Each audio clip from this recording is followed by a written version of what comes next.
Bonjour à tous, j'espère que vous allez bien. Allez, on va regarder un peu la tendance énergétique de la semaine qui va du 1er au 7 avril. Alors, la carte qui va nous donner un peu le teint, la tendance de cette semaine, c'est la 3 de bâton. La 3 de bâton, c'est cette carte qui nous parle d'une bonne visualisation des choses, comme si en fin de compte on avait un certain point de vue, une certaine hauteur maintenant sur les choses.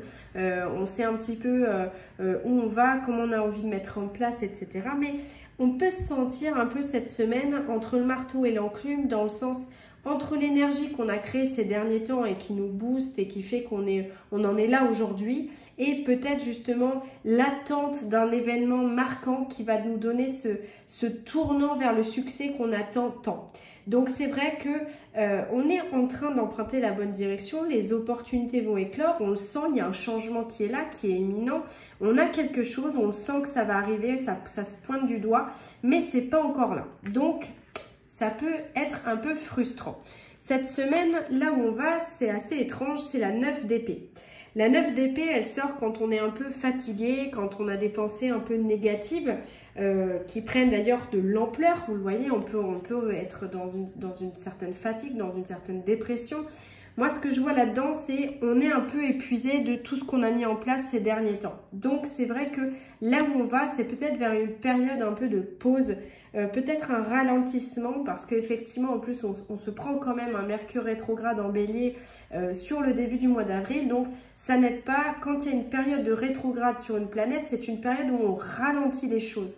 Un Mercure en plus qui est la communication, etc., c'est lié à tous les problèmes d'échange qu'on peut avoir, les problèmes de voyage, enfin il y a plein de choses comme ça où c'est finalement on est peut-être aussi nous en période de rétrogradation. Donc là où on va, c'est la 9 d'épée. La 9 d'épée, c'est aussi le fait d'arrêter de s'inquiéter pour l'avenir. C'est aussi de se dire, bon bah c'est bon, à un moment donné là, ça pointe le bout de son nez, je vais quand même me dire, j'avance, je reste positive, parce que on est fatigué, on peut avoir cette sensation de baisser les bras, parce que je vous dis, on se sent entre le marteau et l'enclume, mais il y a quelque chose quand même de relativement positif dans cette carte qui est, il faut s'insuffler un état positif, avec des pensées positives. Parce qu'effectivement, c'est pas forcément là le moment de se bouger, c'est le moment peut-être de prendre l'air au niveau psychologique, émotionnel. C'est trouver un peu son soleil intérieur justement pour rediriger son état de stress et se dire de toute façon l'aube va pointer, les choses vont éclore, donc je garde patience et pour l'instant je me repose. Là je fais un petit point sur moi. C'est vraiment ce qui se passe cette semaine. Nous aussi finalement on rétrograde et nous aussi, autant la semaine dernière on était vraiment dans quelque chose où on était en train de se réaligner par rapport à ce qui va se passer, autant là c'est un peu le calme avant la tempête, de ce que je comprends du tirage, parce que pas dans le sens négatif la tempête, dans le sens il va y avoir un foisonnement de choses là qui vont se mettre en place sur ce printemps, et là j'ai l'impression que c'est un peu la semaine où on y va piano avant de sentir tout ce qui va arriver prochainement. Donc on est dans cette énergie là, et la 4 de coupe qui est l'énergie en fait qui va nous aider, c'est ce côté où il y a une certaine frustration, il y a un certain ennui. Moi, je pense qu'il faut regarder la situation sous un autre angle. Comme je vous dis, on est dans un moment où les perceptions, ce que vous allez voir, l'énergie que vous allez mettre dans chaque chose, dans chaque pensée, dans chaque mouvement, chaque comportement, va aussi imbriquer des choses pour la suite. Donc, c'est vraiment pas le moment d'être pessimiste, même si en ce moment, il ne se passe pas grand-chose. On est dans une période un petit peu de flottement cette semaine.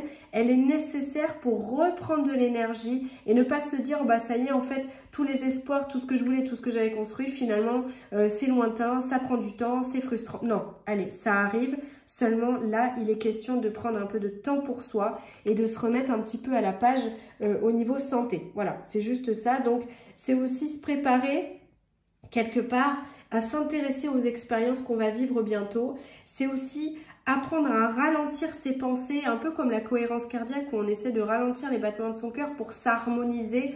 On est vraiment dans cette énergie-là cette semaine. D'ailleurs, c'est assez marrant parce qu'au niveau du défi, on a la 8 de Pentacle.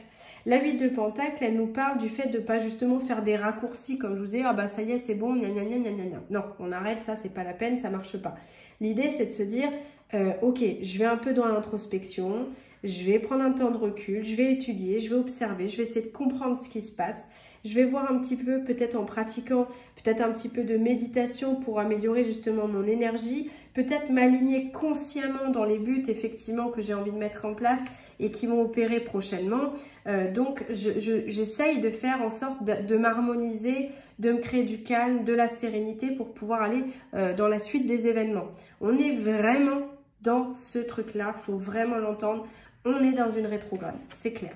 Au niveau sentimental, on a la roi de coupe. Donc le roi de coupe, c'est cette énergie émotionnelle, un peu mature, un peu volontaire. Presque on est dans les coupes, donc c'est des émotions, donc elle est consciente, elle est émotive cette carte. Donc ce qu'on veut, j'ai l'impression qu'on va chercher de la loyauté dans nos rapports. On veut garder une certaine énergie, encore une fois, contrôlée, équilibrée, douce. Et cette carte, elle nous rappelle que finalement, l'amour est toujours quelque part à portée de main, à portée de chacun, même dans les moments où ça semble manquer. Donc là, il est temps de prendre un peu ses distances sur les situations qui peuvent être un peu pénibles, qui peuvent être refroidissantes, qui peuvent être stressantes, enfin tout ce que vous voulez, parce qu'effectivement, c'est pas le moment de prendre des décisions. C'est un temps de recul nécessaire pour ce qui va se passer pour la suite. Et croyez-moi que ça va bouger. Autant le mois de janvier, je vous dis que ça va être puissant, ça va bouger pour beaucoup de monde. Autant le mois de mai, c'est décollage imminent. Hein. Donc, au niveau professionnel, d'ailleurs, la 10 de Pentacle, donc ça, c'est quand même de très bon augure parce qu'on vous indique que les choses évoluent autour de vous.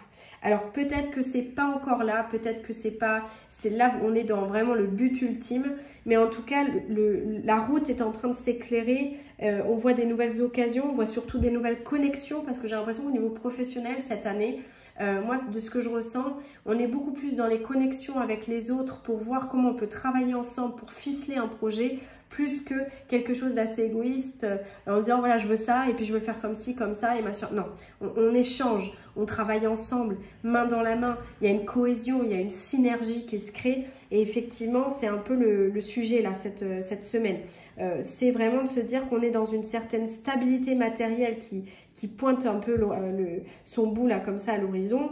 Maintenant il faut quand même malgré tout savourer ce ralentissement parce que comme je vous dis après vient la floraison professionnelle. Donc il y a vraiment une grosse période de ralentissement cette semaine. Même si vous pouvez poser des congés ou prendre un peu de temps pour vous, c'est peut-être le moment. Hein. Donc d'ailleurs on le voit, la carte effectivement bilan, c'est l'autosuffisance. L'autosuffisance, elle représente en tarot traditionnel l'ermite. Donc c'est vraiment l'introspection pour aller chercher de la ressource personnelle. Vous voyez, elle est quasiment en méditation avec son arbre, elle regarde, elle se dit, voilà, elle est en partage, elle est en connexion avec ce qui se passe autour d'elle et en elle. Elle est consciente, cette fée. Elle apprend à compter sur elle-même, à réinitialiser un peu son potentiel énergétique pour peut-être mieux comprendre même son essence, qui elle est, comment elle veut faire les choses, pourquoi elle a pris ses décisions, c'est quoi qui lui tient à cœur dans les objectifs qu'elle s'est fixés. On est vraiment là-dedans. Donc quelque part, c'est un moment, j'ai envie de dire, de pause, de ralentissement pour mieux se canaliser, recentrer son énergie, être focus sur ce qui est vraiment important, justement lâcher un peu les pensées négatives, les trucs qui tournent en boucle, les situations un peu toxiques ou qui peuvent être anxiogènes. C'est pas la peine d'aller vous foutre là-dedans. Là, c'est vraiment un temps où vous avez besoin d'une pause, une pause qui s'impose, qui est nécessaire justement pour la suite des événements. Donc voilà pour cette semaine, je vous souhaite du repos, une belle prise de conscience intérieure, parce que là il y en a besoin aussi, et puis je vous dis à très bientôt.